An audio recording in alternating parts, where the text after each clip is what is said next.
So guys, I got this brilliant invitation to come to London on a Monday morning. And what an invitation. I'm here with old dear friend Fabrice Rousset from Champagne Deutz, and they twisted my arm and said, you need to come to London because we are showing something very, very special. So we know about the vinothèque concept, but you launched your new series called Les Berceaux de Deutz? Les Berceaux, actually. Les Berceaux, it's a cradle in English. It's the name of the galleries that we have deep in the chalky soil of the village of Ailly, where Champagne Deutz has been located since 1838. So Les Berceaux is a nice name, don't you think? So, I've been there, so I've seen what's resting down there. So it's very exciting to see this magnificent tasting that we've been experiencing this before lunch. Thank you. And among the million of bottles that are sleeping in the caves, and in some instances, if you go very deep in the galleries, we are 65 meters under the vines. We have the slopes, the Grand Cru slopes of Pinot Noir just above us, and among the millions of bottles we have these vinothèque that we have patiently constituted over the last 25 years, so to speak. When I took over Deutz back in 1996, and then we started. I'm passionate, totally passionate about all their vintages. So it was, as a first step, we protected, so to speak, what was left from the previous vintages. Right. And we started a real strategy of putting aside, in very good years, obviously, whenever we can declare a vintage, some quantities, some substantial, everything is relative. We're not talking of thousands and thousands of bottles per category, because we have, as you know, we have a very large spectrum of different ones. The Blanc de Blanc, the Vintage, the Rosé Vintage, and the Tête de Cuvées, William Deutz, and Amour de Deutz. So whatever we can declare, some of them, the entirety doesn't happen every year, we would put aside a few thousand bottles that we have these wines aged deep in the caves for many years. Did you actually spotted that? 1,000 bottles. Imagine the whole world, if you're a Champagne Deutz lover, or no matter if you're like me, living in Stockholm, or you're living in Paris and London, or wherever in the world you are, only 1,000 bottles of each vintage tucked down in the cellar. So we talk about a rare commodity.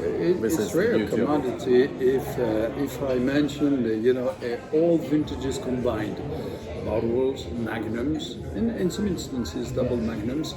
If I mention all converted into these 750 milliliters bottles, 350,000. So my God, wow, that's huge. It's not. It's not, because that would be released on a 10, 15, 20, 25 years to come. So at the end of the day, that's why we are targeting a few aficionados. We're targeting 100 top hotels in the world. It's a rarity, but it's so beautiful. It's there were signs. When I joined the business, it's about 50 years now.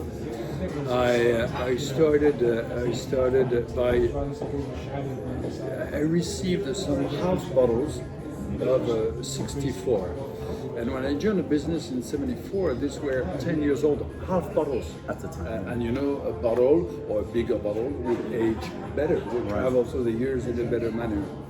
But I was stunned by the beauty of these wines, and also in the house that we bought, my wife and I, a few decades ago, there were 600 bottles left by the former owners. No. Wow! I swear. No matter, it's a great garage, it's a swimming pool. No. 600 bottles in the cellar. Absolutely. It was not effervescent, it was not sparkling, but it was still one from Champagne, from 1919 and 1920. Oh, legendary vintages as well.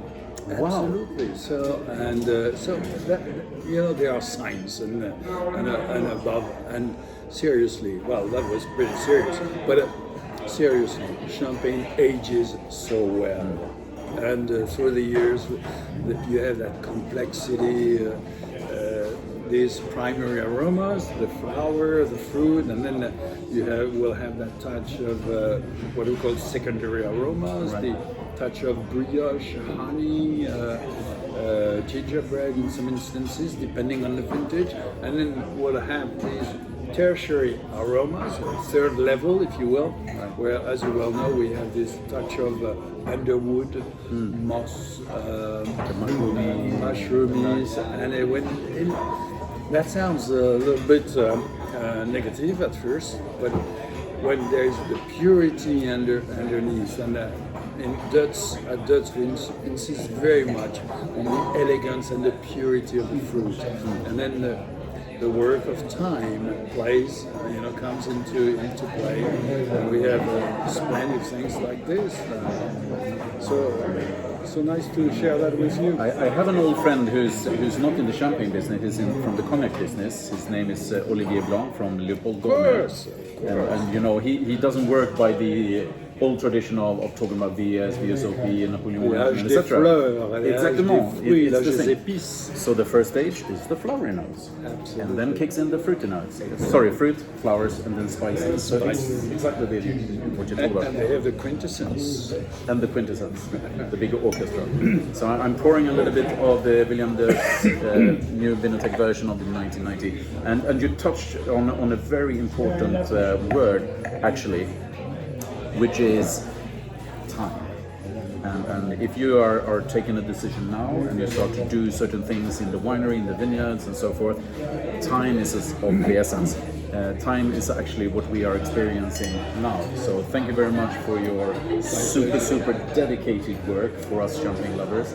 And some of the vintages that I've been tasting today are also, Maison Deutz is always, one of those super ultra elegant houses for me. But one thing that was so obvious in some of the big vintages are that the Pinot Noir driving force of the style of Ailly was so present. It was like the backbone that really lifted and elevated those certain vintages to magnificent heights. Thank you so very impressed much. by that. Actually, I like the words you used, Björnstierne. And elegance and purity, and that's a common denominator in all the cuvées. And the good thing, is that there are no real contradiction between purity and elegance and complexity. Right. I do agree. Finality. So that's what we try to reflect, the cuvées to reflect on that specific philosophy, or in terms of winemaking, keeping the purity being as natural as possible. In the vineyards, in our properties, we are very, we manicure the vineyards, and we are, we have a very smooth attitude, no pesticides, no herbicides, no nothing. So again, the idea is to be very close to the fruit, keep the purity. And we have that common denominator from the Deutz Brut Classic, which is the entry, up to the Tête de Cuvées. Yeah, it goes through all the way. It goes for sure. Through the spectrum of the different wines we have. 14 of them. My friends, if you have the possibility to sit down with this gentleman and then have a chat over some bubbles from Champagne Deutz, your day is made. And I can assure you, this is a very exciting line of champagnes that us champagne geeks has known about the vinothèques from Champagne Deutz for quite some time. But this was, an extra level of it all. We've been going back in the library of Champagne Deutz this day. So thank you very much for watching. And Fabrice. Thank you. Cheers. Yeah, it's a pleasure. Thank you all. Thanks.